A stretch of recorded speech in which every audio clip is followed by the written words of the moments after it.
So our title today is Building the Bike as We Ride It, Developing Control Tools for Marine Invasive Species. I'm going to provide the introduction, and I'll be talking a lot about these species that you see on your screen. Doesn't matter if you can commit them to memory or not. Really, the important part is that we've got a huge problem. And then Thierry Work is going to talk through a little bit of his process for developing some control tools. And I'll tell you a bit about how we chose our title as we move forward. So thanks for joining us again.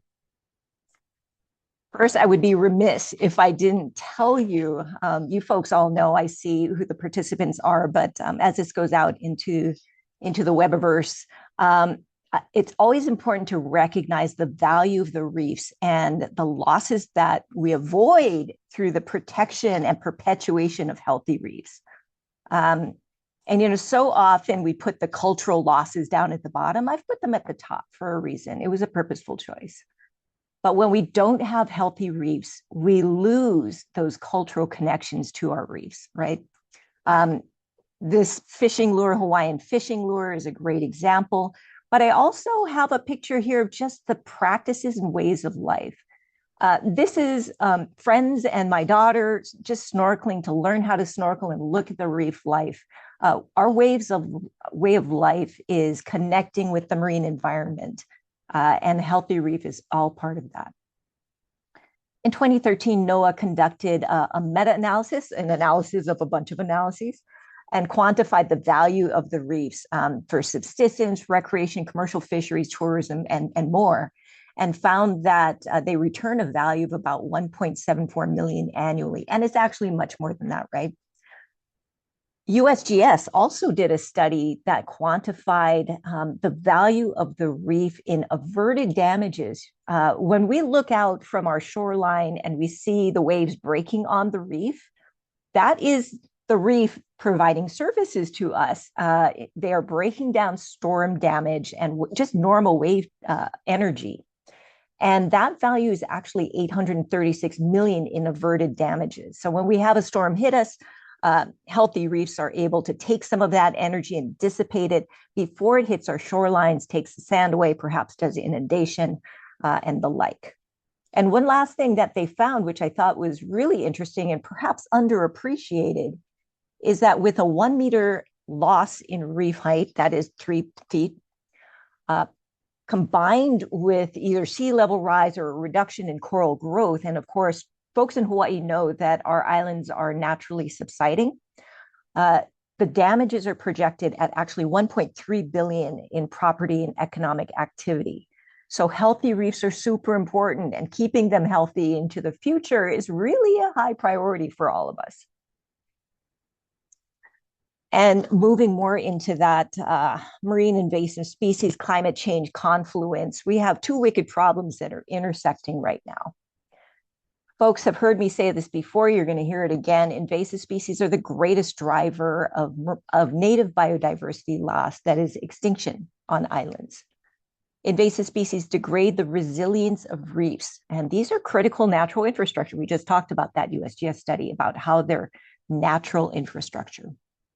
And how do they do this? Well, they can weaken, smother, crowd out, outcompete or outright kill native marine life, and they can cause entire phase shifts where it looks like a reef with diverse species, biodiverse species, and it can transition very quickly into a system that's dominated by 1 or 2 or 3 species. And we'll talk about a few of these moving forward. Oh, great example of that on the right side is Gracilaria or gorilla ogo. I'll talk about that in just a second. Some can alter water quality and concentrate toxins or change water quality and conditions. They reduce the ability to buffer storm wave energy and protect shorelines. We talked about that. Projected range expansion of marine pathogens and the increasing virulence with increased ocean temperatures. That is a projection, and we are seeing some of that play out as the temperatures warm. And some species can be successful under a wider variety of conditions. I've got my my example on the right side, gorilla ogo, I was digging back into research done by Celia Smith and others, Richmond, and some of their students at the University of Hawaii. And here's gorilla ogo. And in addition to the smothering and prevention of coral recruitment, it also prevents access for other species to shelter spaces, right? It's got one big carpet over the reef. And fish and crabs and all of the diverse things don't have food, and they don't have access to those interstitial hiding spaces that they might normally get in an uninvaded space. But gorilla ogo can also decrease irradiance, so increasing water temperature and decreasing water movement. This increases sedimentation, makes it more silty. We see that a lot with the different marine algal species in Mauna Loa Bay. And it also increases acidity under that mat. So even further reducing the opportunity for coral to recruit and succeed in those systems. And not only that, gorilla ogo has a high tolerance for change. So higher temperatures, saltier seas, siltier environment, all of that, it does just fine. So I hope I've convinced you that these two wicked problems are actually like combined. So moving forward, the detection of introduced freshwater, estuarine, and marine species are actually increasing over time. And there was a great study done by Bailey et al. In 2020. And they looked at the number of new aquatic species that are established between 1965 and 2015 in a variety of marine, estuarine, and freshwater systems. Of course, Hawaii is reflected in this data set. And not only does it show that we have a very invaded environment, but also that they're increasing over time. This study also took a look at the pathways and found that of the various major pathways, vessel ballast water and vessel biofouling have the highest number of incidents. And you can see this over time. That's circled there at a peak. But I also wanted to point out that escaped and released aquarium pets in this data set had a very low sort of baseline number of species that had been recorded over that data set period of time. However, marine aquarium ownership is on the rise globally, and US is the biggest consumer of species. And despite state laws regulating the importation, possession, and release of a wide variety of particularly invertebrate marine species, there have been at least 10 non-native marine aquarium species detections in Hawaii waters since 2017. And that is why we have to do a lot of R&D on control for marine invasive species, particularly things that we're seeing in this pathway. So some tools for terrestrial invasive species are like, yeah, we got this, we got this, we got that. We're like, whoa. We're ruling, right? Terrestrial invasive species, you got all sorts of stuff. You're doing like backflips. Right on, good, because we need it, right? However, control tools for marine invasive species are like, no, we got some parts, we got some pieces, and we have issues. And so we are literally building the bicycle as we're riding it. Some people call it adaptive management. Really, this is what adaptive management kind of looks like for the marine environment. So this particular slide is not meant for you folks to be able to identify things in the future, but let me just give you a sense of the volume and types of incidents we're seeing in the past few years. So 2020, Manjano anemone was detected and removed with a non-native coral detection in Kaneohe Bay on a patch reef. They thought they had it, hold that. 2020 detection of an unknown octocoral in Pearl Harbor, and in March 2023, little pause due to COVID, honestly. Pulse coral, Eunomia, was identified. March 2023, Manjano anemone detected at a separate location in Pearl Harbor, Ford Island. May 2023, Kenyan tree coral detected in the pulse coral core in Pearl Harbor. May 2023, detection of a corallimorph, rhodactis, and a hammer coral and 2 gold-spotted angelfish, picture not provided, in that pulse coral core in Pearl Harbor. October 2023, this is outside of Hawaii, but Puerto Rico, they find an aquarium species that's native to the Red Sea, pulsing xenia, on their reef. Oh, we go back up to that Manjano, 2024, Kaneohe Bay on that patch reef, confirmed to have spread. Back to Puerto Rico, they find that, oh, they don't just have one type of octocoral, they also have a Ningaloo xenia or blue octocoral in Puerto Rico. 2025, oh, Kenyan tree coral again detected in Kaneohe Bay. So we have a problem. So let me just describe who some of these creatures are and why they're a problem. So as far as the soft corals, and again, this is the pulse coral in Pearl Harbor, pulsing xenia in Puerto Rico, Kenyan tree coral, Pearl Harbor and Kaneohe Bay, and the Ningaloo xenia, Puerto Rico. These are all soft corals. They are benthic, that is attached to the bottom, or at least sessile. They have to attach to something. And they have polyps with stalks with 8 tentacles. They grow fast, they form dense masses, and they can carpet substrates or whatever it is they are on, reducing biodiversity. They can easily bud and fragment. They drift and attach or reattach, and they can regenerate from there. One tentacle of these pulsing tentacles that you see can regenerate into a whole 8 tentacled with a stalk and pulsing habit within a month. That is crazy. And some, like pulse coral and xenia, can actually purposefully detach and move to a separate place on a reef and reattach. They creep to a new location and reattach. Now, this is something that people just have a hard time understanding. This is an invertebrate that theoretically doesn't move. It grows attached, but actually it does, and it can do so purposefully. They are internal brooders. So folks that work in the marine environment can remember that sometimes coral, they do broadcast spawning. A lot of fish species do broadcast spawning.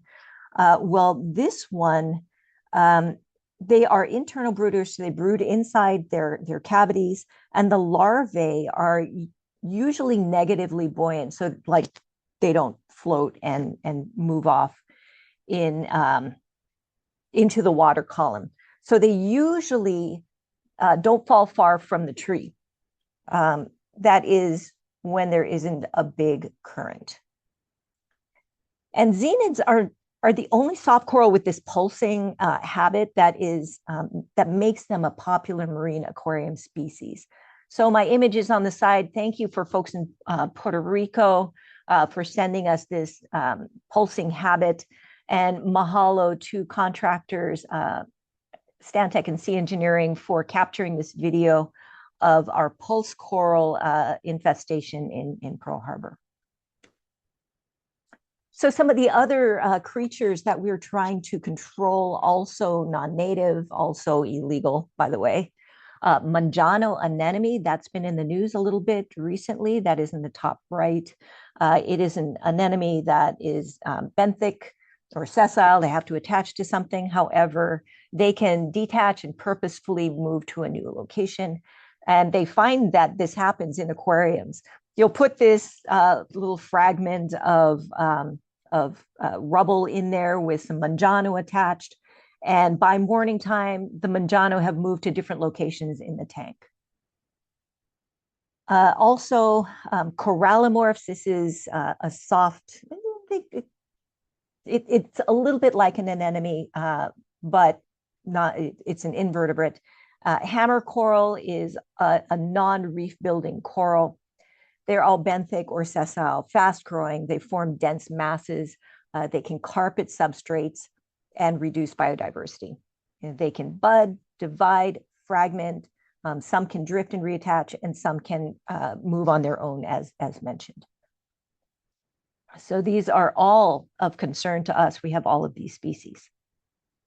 And I just wanted to say, before turning it over to Thierry for really the meat of the presentation, is that we formed a Hawaii invasive octocorals working group when that was all we were working on. That's all we thought we had to do. But it includes a lot of partners, and we're helping to advise the work that the US Navy is doing in Pearl Harbor. But this working group has really formed this relationship between all of these different agencies, and so that we can tackle some of these other species. So the work that we've done in forming the control and eradication attempt in Pearl Harbor has gone on to provide the framework for our response to a lot of these species. And so just thank you to all of these partners. There's no way we would be successful, any one agency working on its own, as well as the specialists, Dr. McFadden and Beniao, and of course, Les Watling, that have provided advice from afar, and also to our colleagues in Puerto Rico, because they are also interacting with us, and we're trying to help figure out how to build this bicycle, all of us together, so we can address our issues. So because Thierry's camera isn't working, I quickly modified this to put in Thierry's picture. So that's what he looks like. He's going to cover the work of building the bicycle, but I also needed to take this time to say thank you to CGAPS supporters. This is how we pay my salary and some Amber's salary. So just thank you so much for that. I'm going to stop sharing so that Thierry can share his presentation.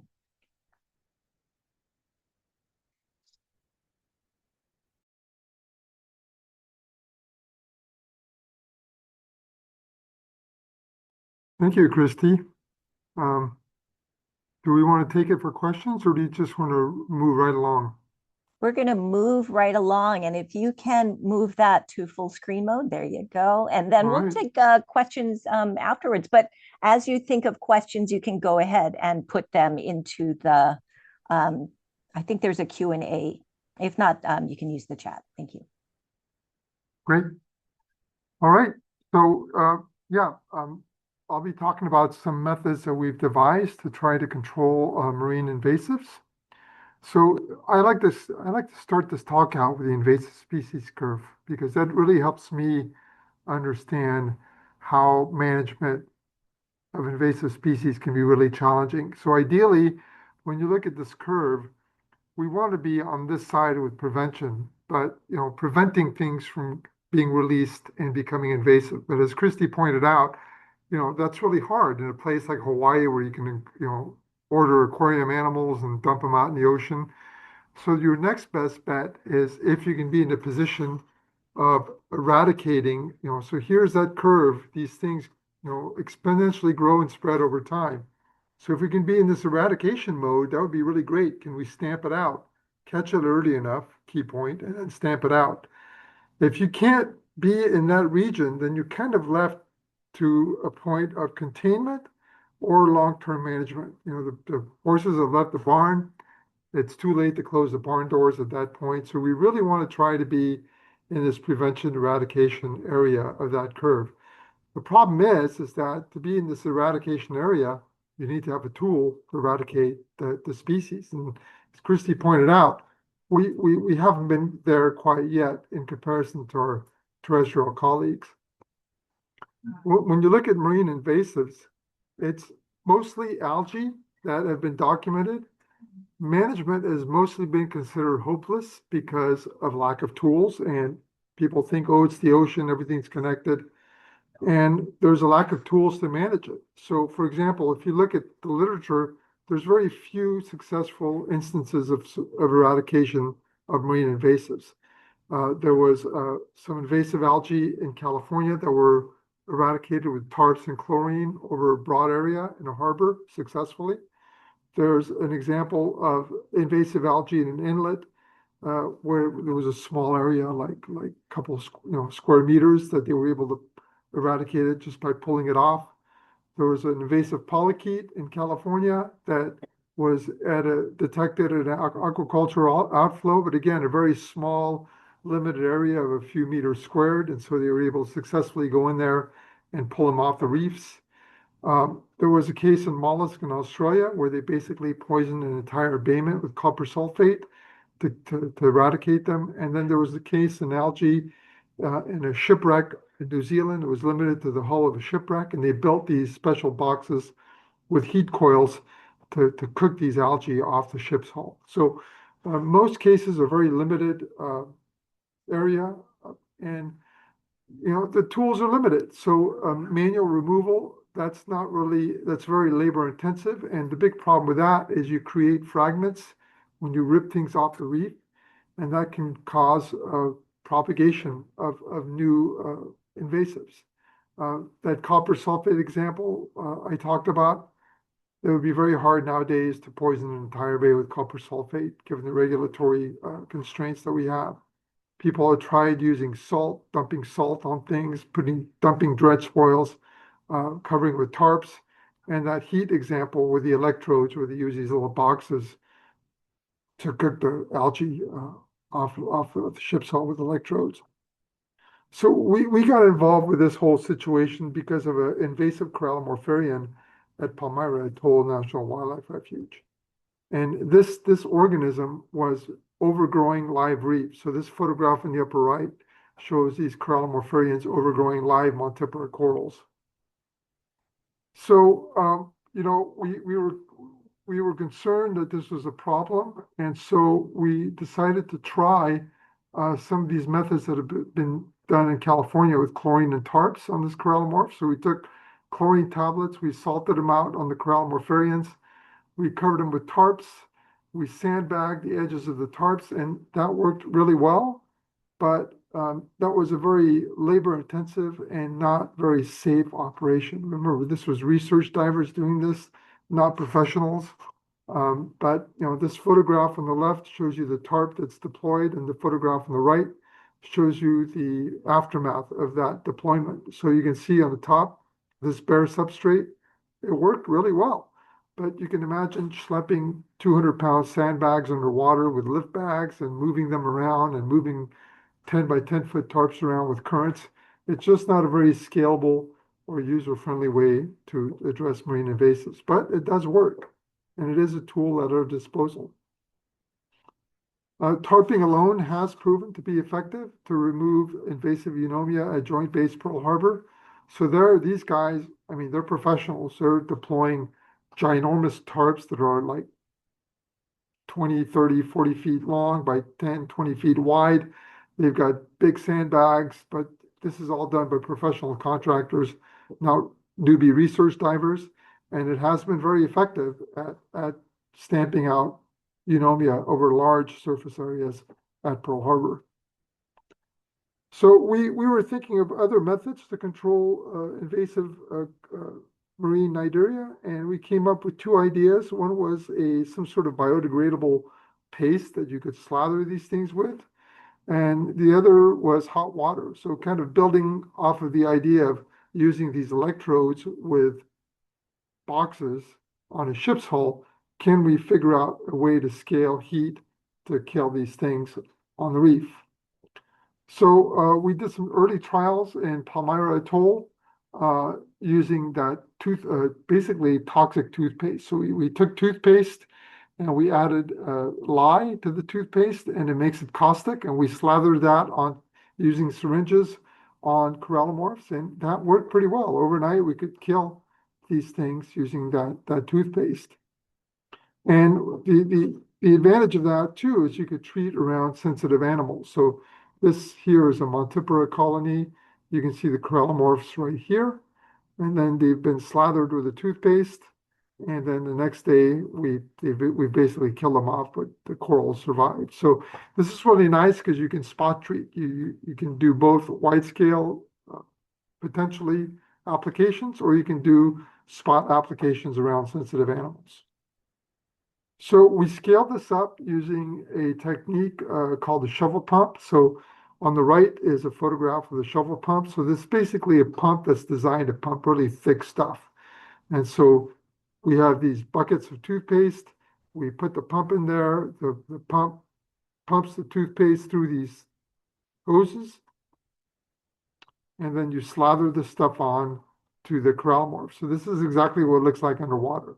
You have this nozzle that extrudes this paste, and the paste is negatively buoyant, and it slathers on the corral morphs. And it works pretty well. We were able to treat 100 square meters of Palmyra Atoll with this material. So you can see on the upper left is the paste that's being deployed as like a linear fashion. And then over time, as we're going over, and then on the lower right is 100 square meters treated with paste successfully. And then for the heat, what we did is we used a heater. So the heater we used initially was a commercially available heater to pump hot water to heat dive suits for divers that are diving in really cold areas. So they make these commercially available heaters, and you can hook them up to a diver. It circulates warm water through their suit and keeps them warm. And we thought, well, all we need to do is take that hot water and pump it through and kill corral morphs. The problem with that was that these commercial heaters are not designed to deliver hot water at a volume and a heat that's sufficient to kill corral morphs. They're not designed to cook divers, they're designed to warm divers. So the initial trials with those heaters didn't work. So we tried with another heater that was bigger. The other issue we had was heat loss through the hose. So we had to insulate the hose and keep it negatively buoyant so it could be safely deployed by the diver. So this is a photograph of the larger heater that we used. So all this heater does is circulate seawater through coils that are heated by a diesel burner, and they provide a hot water outflow. And that worked pretty well. So this is photographs of the divers deploying heat. You can see they're using a funnel here. And the funnel, basically, you kind of use that to concentrate. You apply that funnel to the corallimorphs, and you circulate hot water on the corallimorph, and that kills them. So on